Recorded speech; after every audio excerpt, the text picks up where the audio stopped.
Que tal uma dose de motivação? Acompanhe o bate-papo com 2 triatletas de elite que contam para vocês os bastidores dos treinamentos, preparação, como eles enfrentam as dificuldades e como é a rotina deles. Vem comigo para mais esse episódio do Pense Forte TV.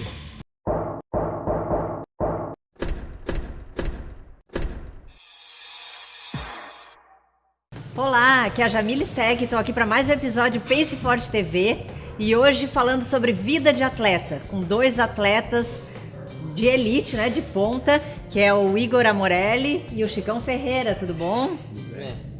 A gente quer que vocês contem um pouquinho, vamos começar com o Igor? Igor, conta um pouquinho a tua trajetória no esporte. Bom, eu assim, minha vida inteira praticamente foi no meio do esporte, que meus pais também são professores de educação física, então eu vivi esse meio desde pequeno, assim, eles que me colocaram na piscina desde pequeno e morando aqui em Balneário pra praia, sempre nadava no mar.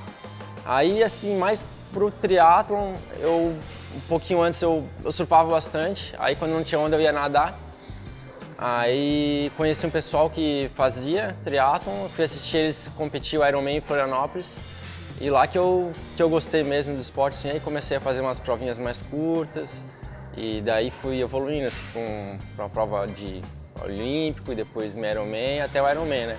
Mas antes disso também na escola sempre joguei bola, fazia de tudo assim. Então, Sempre teve nesse meio esportivo. Isso, sempre. Conta um pouquinho a tua titulação, todas as conquistas que você já teve no esporte.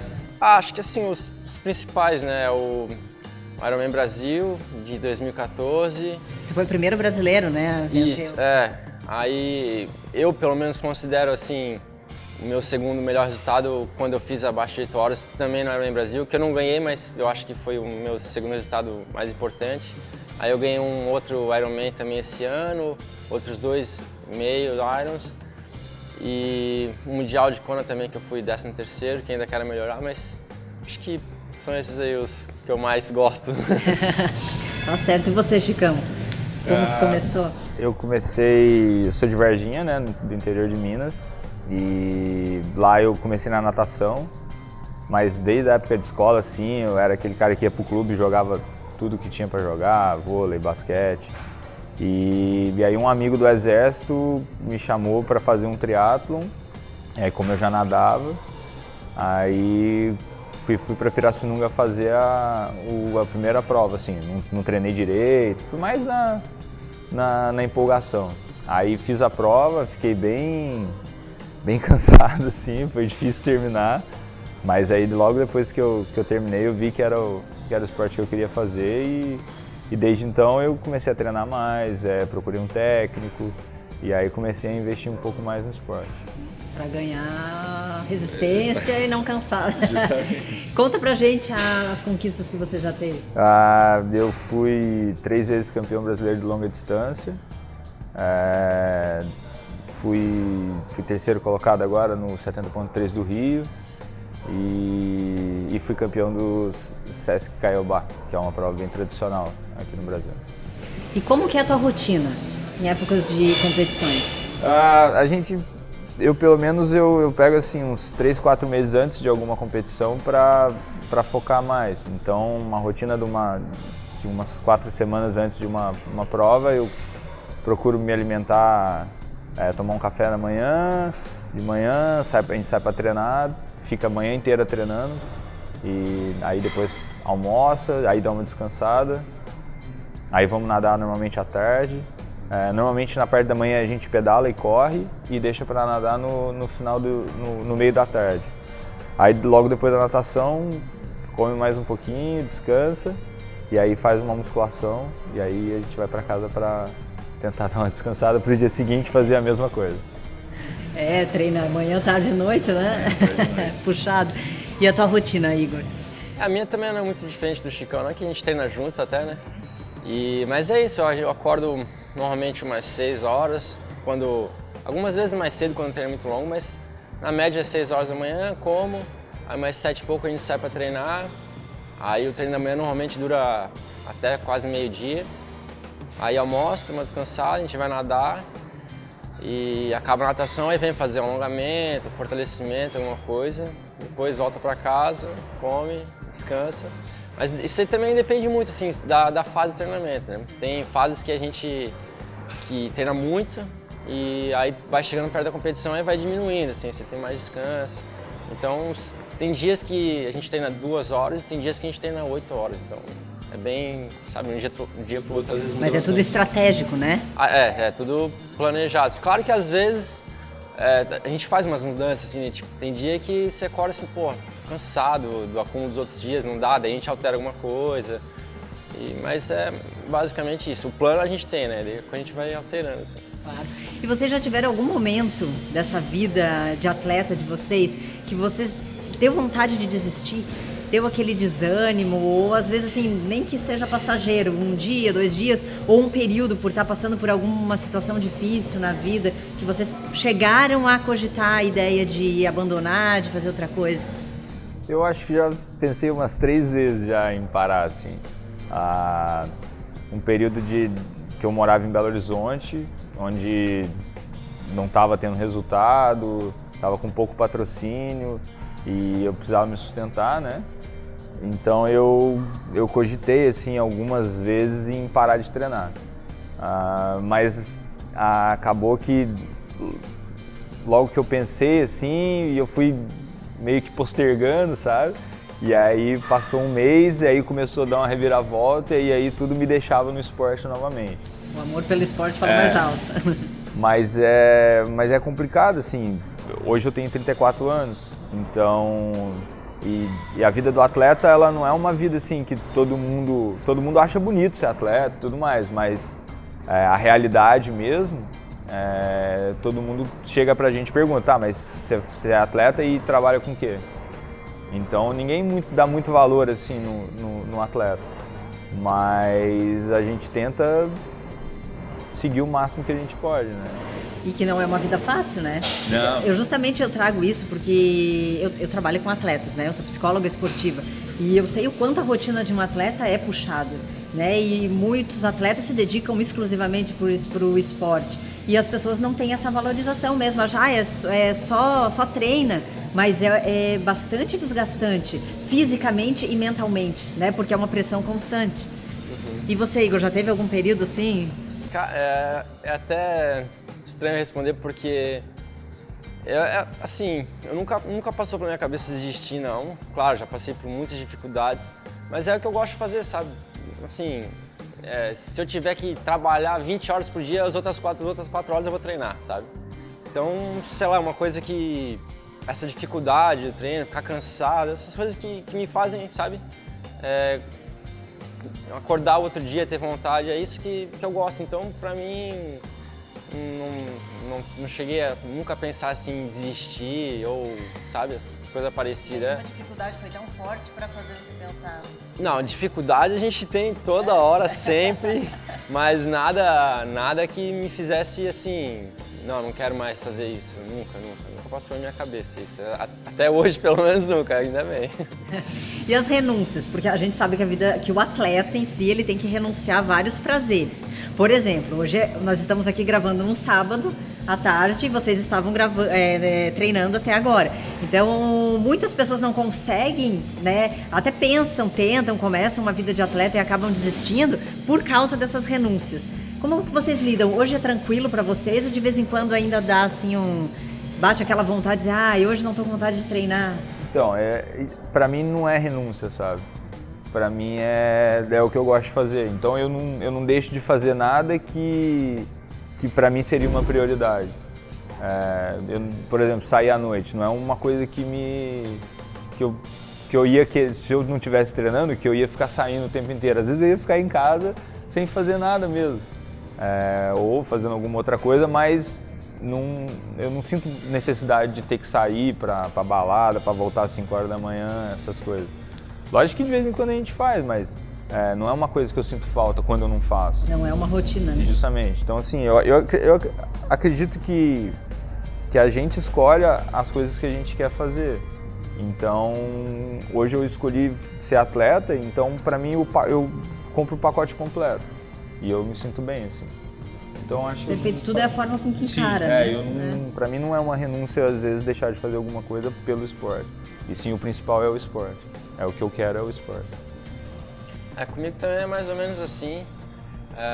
Nunca fui muito de festa, mas assim, eu acho que é meio que uma questão de equilíbrio, assim, sabe? A gente tem momentos que a gente pode sair, pode chegar tarde, mas tem outras fases não. Por exemplo, perto de competição é importante, daí a gente eu, por exemplo, vou ter uma competição daqui 2 semanas, então eu tô desde, assim, um período, assim, bem, sabe, focado, não tenho vontade de sair, mas aí passou a competição, daí você aproveita, sabe, é bom pra cabeça até, né? Acho que a maior renúncia que a gente faz é comida.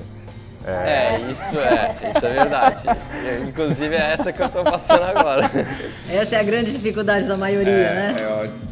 A gente tem a vantagem de fazer um esporte que gasta muita caloria, então eu pelo menos coloco que eu só posso comer algumas gordices assim quando eu tô pedalando. Então às vezes vai sair para fazer um treino mais longo e tal assim, aí a gente acaba passando um pouco da conta na comida, mas tá sendo gasto depois. Só que ele tem mais facilidade, eu tenho mais dificuldade ainda de ficar leve, né? Então eu tenho que sofrer mais. Pra ele, eu nem durante o treino eu posso comer muito. Eu sempre falo que assim, por exemplo, eu fiz uma prova semana passada e uma semana antes eu comprei um doce de leite. E aí eu deixei ele guardadinho uma semana olhando para ele todo dia, para depois da prova eu poder comer. Então acaba que é uma motivação assim, é uma motivação pequena, né? Mas é um jeito da gente acabar se motivando. Não, depois da prova eu quero comer esse doce de leite, vou comer com qualquer coisa, tudo que tiver eu vou comer com esse doce de leite. Então, e com certeza o doce de leite fica mais gostoso do que para quem come todos os dias, né? Justamente. Então assim, eu acabo usando algumas estratégiazinhas para me deixar motivado a comer uma coisa ou outra. Não, até pão seco, viado, qualquer coisa. Quando você passar muita fome, qualquer coisa que saia da dieta, né? Falando em estratégia, já que é o ramo que eu trabalho, essa parte mental, vocês têm alguma estratégia que vocês usam na competição? Estratégia pré-competição, algum ritual, algum treino de concentração? O que vocês usam para entrar na prova totalmente focado, num estado emocional positivo? Eu acho que eu sempre falo que assim, que eu vou meio que me preparando durante os treinos, né? Porque os nossos treinos é pior que o dia de competição, sabe? É muito mais difícil, são, sei lá, meses, e o dia da prova é só um dia. Então eu acho que eu sempre vou fortalecendo minha cabeça durante os treinos, eu sempre vou mentalizando já, pensando nas ocasiões de prova. E também, sempre antes de dormir, eu dou aquela... também penso na prova, me imagino e tal. E eu acho que a preparação que eu faço é mais ou menos essa, assim. E daí a gente também sempre, antes da prova, a gente já sabe quais são os nossos adversários, todo mundo já se conhece, e a gente vai assim, vai ser mais ou menos isso, a prova vai ser assim, então tem que estar preparado para isso, para aquilo. E só que aquele negócio, né? Tudo pode acontecer no dia, então você tem que estar... Qualquer coisa que você não esperava, você tem que saber lidar no momento com isso. E administrar a questão emocional, né? A ansiedade sobe. Eu acho que por a gente treinar junto, bastante junto assim, acaba que em alguns momentos a gente acaba se imaginando que quando o Igor tá na frente ele é um adversário e durante o treino acontecem muitas situações de prova. Então a gente acaba usando isso como se fosse uma prova mesmo. E tentando ver o que pode acontecer, o que não pode. Às vezes o teu jeito de pensar durante algum tiro, alguma coisa que a gente está fazendo. Então a gente acaba utilizando isso e às vezes no dia da prova fica até mais fácil, porque às vezes a gente passa por tanta coisa mais difícil no treino que na prova você pensa, putz, eu já passei por coisa bem pior durante o treino, que o que está acontecendo agora vai ser tranquilo e eu vou acabar conseguir resolvendo. Então o fato da gente treinar junto acaba que facilita um pouco pro dia da prova e deixa a cabeça às vezes mais forte quando a gente faz um treino bom. Com certeza, o treino vocês não estão trabalhando só o físico, né? Já está preparando o mental também. Qual que é teu objetivo de vida no esporte, assim? O que você almeja, Igor? Resumindo, é ganhar a Kona, que é o Mundial Ironman. É um objetivo bem bem grande, mas é isso. Eu tinha um que, não sei, talvez ainda consiga, mas eu tinha vontade de participar de uma Olimpíada e fazer uma boa prova nela. E acredito que ganhar a Kona seria primeiro participar e aí depois, quem sabe, ganhar.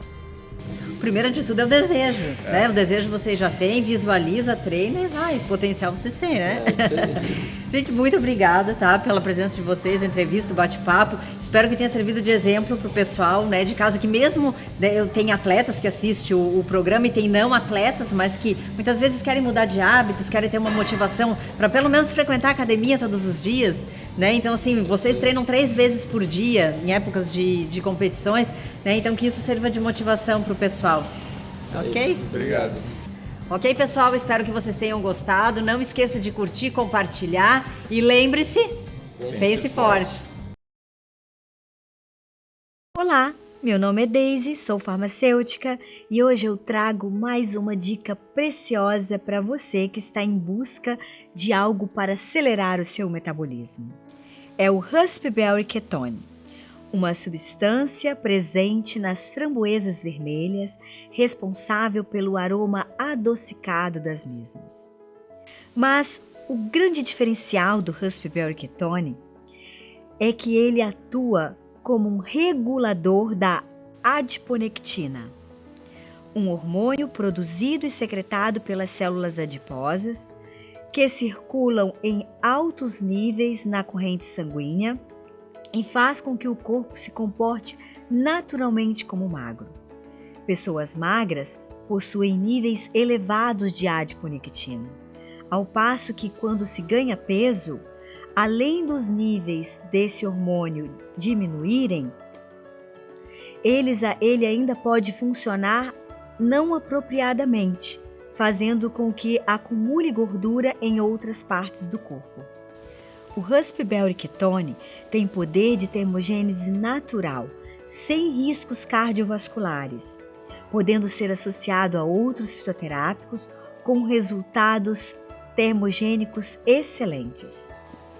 A dosagem usual do Raspberry Ketone é de 100 mg 2 vezes ao dia, o que equivale a 90 kg de framboesa. Consulte seu médico ou nutricionista. Muito obrigada por hoje. Eu vejo você no próximo vídeo com mais uma dica. E lembre-se, seja ainda mais feliz.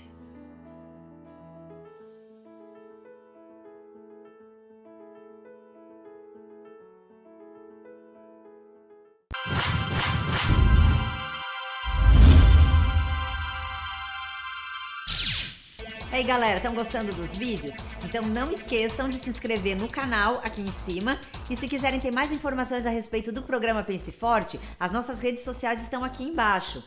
E assistam também os nossos outros vídeos aqui ao lado, beleza? Vem pensar forte comigo!